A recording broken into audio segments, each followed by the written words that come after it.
Sorry uncle, কি বললেন আরেকটা বার একটু? আমি বলেছি বুলশিট প্রফেশন। মানে আপনার কাছে মনে হচ্ছে যে রাইটিং প্রফেশন বুলশিট। ভালো কোন প্রফেশন মনে হয় আপনার কাছে? দুর্নীতি করা, ঘুষ খাওয়া। শোনো, কি বলছো তুমি? আঙ্কেল চিৎকার করবেন না। আপনি আপনার বুকে হাত দিয়ে বলেন তো, এই যে আপনার বাড়িতে আপনি দামি সোফা রেখেছেন, আপনি যে লাইফস্টাইল মেনটেন করেন, আপনি যে স্যালারি পান করতে যায়, আপনি ঘুষ খান না? কাইজার, এটা দেখার দায়িত্ব কি তোমার? তুমি কার সাথে কথা বলছো জানো? আমি ঘুষখোরের সাথে কথা বলছি। শোনো, তোমার বাবা মা তোমাকে কোনো শিক্ষা দেয়নি? আঙ্কেল প্লিজ বাবা মাকে নিয়ে কথা বলবেন না। শোনো, তুমি আমার বাড়িতে এসে কথা বলছো, আমাকে অপমান করছো। আপনি বাবা মাকে নিয়ে কথা বলবেন না প্লিজ। তোমার বাবা মা হচ্ছে অশিক্ষিত, মূর্খ, এবং তুমিও তাই হয়েছো। কি মানুষ নাকি জানোয়ার? সে তখন গেছি বাবা একটা কথা বলে তুমি কথা বলেই যাচ্ছ কেন? কি সমস্যা তোমার? আমি মরলে ঠিক কতদিনে ভুলে যাবে? আমার বাসায় বিয়ের আলেখ হচ্ছে। কার? আমার বাবার। কি বলো? সবকিছু জোক হিসেবে নিতে সিরিয়াস টপিক গুলো জোক মনে হয় তোমার, তাই না? সরি, আর মজা করবো না। আমি বুঝতে পেরেছি। এখন তুমি জানতে চাচ্ছ এই বিষয়ে আমি কি করব, কি বলতে চাই, এই তো। বাবা এখন এসে তোমার সাথে পরিচয় হবে, মা আসার পরে মার সাথে পরিচয় হবে। গার্জান বাবার সাথে সাবধানে ভালো করে সুন্দর করে কথা বলবেন। আমি তোমার বাবা কি দত্ত? বাবা খাইছে, আচ্ছা তুমি একটু বসো, আমি চা বানিয়ে নিয়েছি। আমি প্রশ্নের কাছে যেটা শুনলাম, তুমি জব করতে চাও না, বিজনেস করতে চাও না। জব বা বিজনেস কিছুই করবে না। ও তো কোনো ক্যারিয়ার গোলই নেই। ও যে প্রফেশনটা বিলং করে, এটা তো কোনো ফিউচার নেই। একটা বুলশিট প্রফেশন। সরি আঙ্কেল, কি বললেন আরেকটা বার একটু? আমি বলেছি বুলশিট প্রফেশন। মানে আপনার কাছে মনে হচ্ছে যে রাইটিং প্রফেশন বুলশিট। ভালো কোন প্রফেশন মনে হয় আপনার কাছে? দুর্নীতি করা, ঘুষ খাওয়া। শোনো, কি বলছো তুমি? আঙ্কেল চিৎকার করবেন না।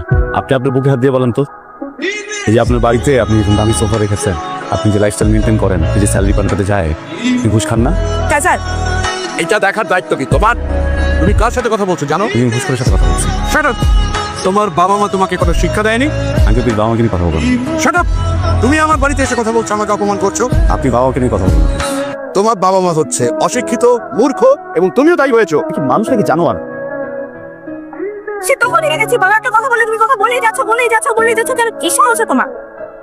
উনি একটা বয়স্ক মানুষ, উনি না হয় তোমার কোনো কথায় বিরক্ত হয়েছে, তাই একটু মুখটা বন্ধ করে রাখো। প্রফেশনালি মুখ বন্ধ করো কাইজার। কাইজার বাসা থেকে বের হন। কাইজার আমার বাসা থেকে বের হন। Just because I love you, আমি আমার দারোয়ান আজকে ডাকতেছি না। আর এটা কোনো ওয়ার্নিং না, এটা আমার ফাইনাল ডিসিশন। আমার সাথে আর কোনো ধরনের যোগাযোগ করবে না। বের হও, উনি তো বাবা মাকে নিয়ে। বের হও কাইজার।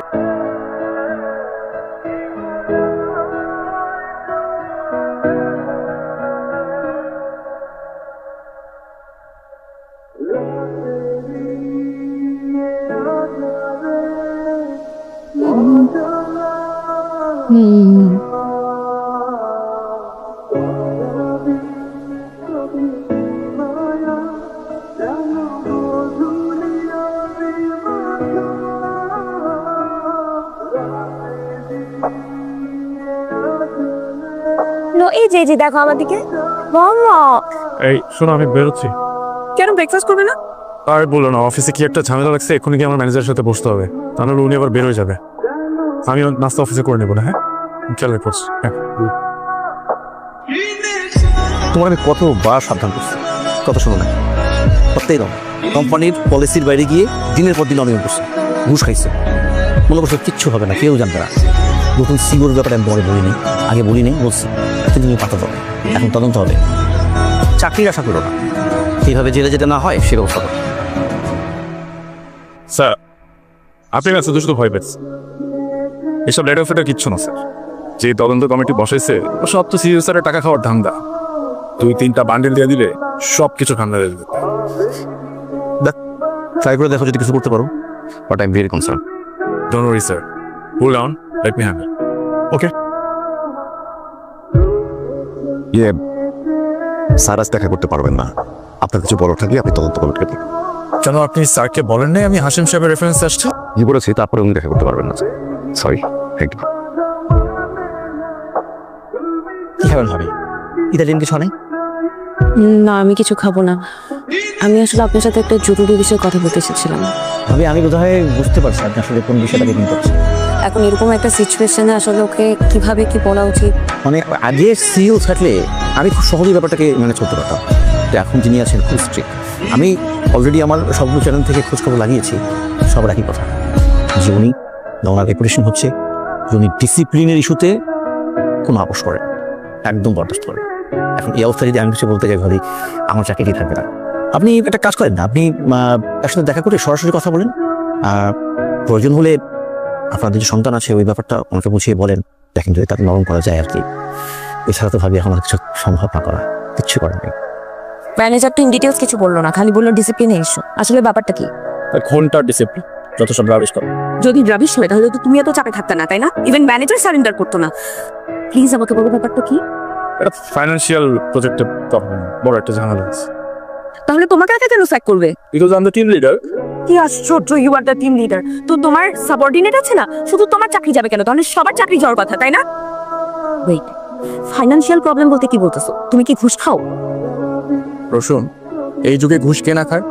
তোমার বাবাকে দেখো, তোমার বাবা কি এত বড় বাড়ি, লাক্সারি গাড়ি, এমন লাইফস্টাইল বেতনের টাকা দিয়ে করছে? ঘুষের টাকা দিয়ে করছে। শোন, আমরা আর্গুমেন্ট না করি। আমি একটা প্রবলেম পড়ছি মানে আমাদের ফুল ফ্যামিলি প্রবলেমে পড়া। আমি যদি এখন জেলে যাই, এটার জন্য তুমি সাফার করবে না? আমাদের সন্তান সাফার করবে না? তুমি প্লিজ সিও স্যারের সাথে একটু কথা বলো গিয়ে। এই তদন্ত কমিটি না থাকলেও তো আমি এই প্রবলেম এক চুটকিটায় ম্যানেজ করে ফেলতাম, এটা আমার জন্য কোনো ব্যাপারই ছিল না। এখন তদন্ত কমিটি সিও স্যারের ভয়ে একটু এদিক সেদিক করতে পারতেছে না, এটাই হয়ে গেছে মেন প্রবলেম। তুমি একটু প্লিজ কথা বলো প্লিজ।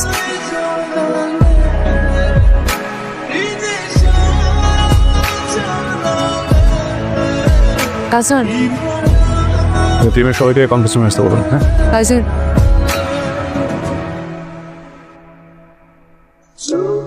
রাফি সাহেব ওনাকে বলুন আমি করে আসতে। আপনি একজন ফোন করে তারপর আসে।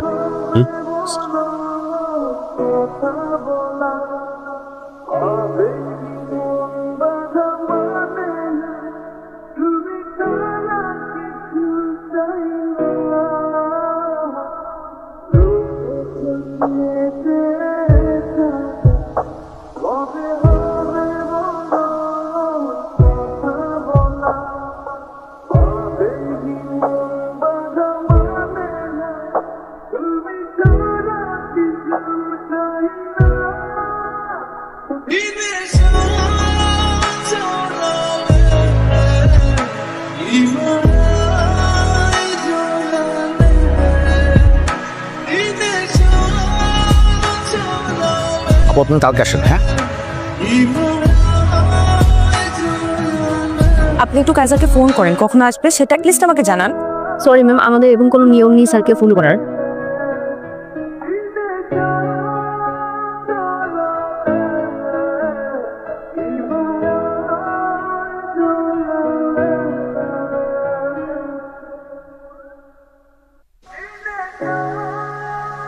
ম্যাডাম প্লিজ ভিতরে যাবেন না, ম্যাডাম প্লিজ, ম্যাডাম প্লিজ বলুন ভিতরে যাবেন ম্যাডাম। আমার সাথে কথা বলার জন্য কি 5টা মিনিট সময় নেই তোমার হাতে? ম্যাডাম ম্যাডাম ম্যাডাম আপনি আপনি এখানে madam please. Madam officer sir বলুন। আমার হাজবেন্ডের নাম আবরার ফাহিম। ওর এগেনস্টে তদন্ত কমিশন গঠিত হয়েছে। ইনভেস্টিগেশনে কি অবস্থা? বিশেষভাবে খেয়াল রাখবেন অপরাধী যেন সর্বোচ্চ শাস্তি হয়। আপনি আসতে পারেন।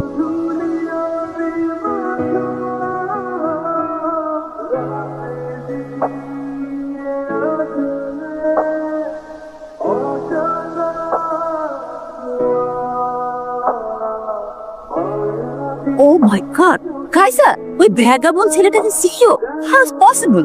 ও এখন বাগে পেয়ে আমাদেরকে প্রতিশোধ নিতে যাচ্ছে, আপনাকে ফাঁসাচ্ছে। না বাবা, এটা মনে হয় ঠিক হবে না, কারণ ডিপার্টমেন্টে আবরারের ঘুষ খাওয়া নিয়ে বেশ কয়েকদিন ধরে কথা চলছিল। ইভেন ম্যানেজার স্যার আবরারকে এটা নিয়ে ওয়ার্ন করেছে, কিন্তু আবরার তো মাথায় যায়নি। এখন আবরারের অফিসে কি হচ্ছে সেটা তো আর আমি জানি না, তাই না? তাহলে জেনে দিই, হ্যাঁ? আরে ঘুষ খাওয়া, ঘুষ দেওয়া, এই তো দেশের সিস্টেম। শোন, ভালো করে খোঁজ দিয়ে দেয়, ও নিশ্চয়ই ঘুষ খায়। আমার মনে হয় না ও ঘুষ খায়। ঠিক আছে, আমি অফিসে গিয়ে কথা বলবো, দেখি কি করা যায়। বাবা, ও যদি তোমাকে আবার অপমান করে? মানে বিপদে পড়লে হাতিও গিয়ে চিকার পায়ে ধরে, কিছু করার নেই। ও তুমি হাতি ছিলে, এখন চিকা হয়ে যে তাকে হাতি বানিয়ে তার পা ধরবে, তাই না? তোমাদের যা মন চায় তাই করো, আমি এসবের মধ্যে নেই। কাইজার, তুমি কি আমাকে চিনতে পেরেছো? জি না, কে আপনি? আমি প্রসূনের বাবা। সরি, কোন প্রশ্ন? আমি আসলে এসেছিলাম আবরার ফাহিমের ব্যাপারে কিছু বলার জন্য। ছেলেটার যদি এখন জেল জরিমানা হয়, আমার মেয়েটার দুধের বাচ্চাকে নিয়ে অসহায় অবস্থা করবে। এই সমাজে শিশুর বাবা যদি জেলে থাকে, তার বেড়ে ওঠাটা স্বাভাবিক হয় না। এখানে আমার কি করার আছে বলুন? দেখুন মিস্টার, আপনার নামটা জানি কি? আমার নাম হোয়াট এভার। দেখুন, আমি দুর্নীতিবাজ, পুষ্প, এই ধরনের মানুষগুলোকে না আপনি দেখতে পারেন।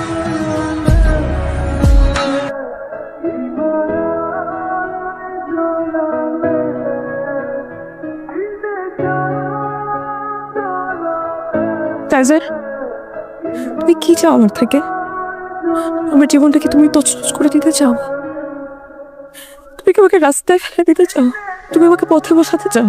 তুমি কি চাও আমি আমার বাচ্চাটাকে নিয়ে রাস্তায় রাস্তায় ঘুরে বেড়াই? কি করলে তোমার একটু শান্ত হবে বলো তো? তোমার অনেক রাগ না আমার উপরে? কি তোমার সাথে পার্সোনাল সময় কাটালে তুমি খুশি হবা? তুমি আমাকে তখন শান্তি দিবা?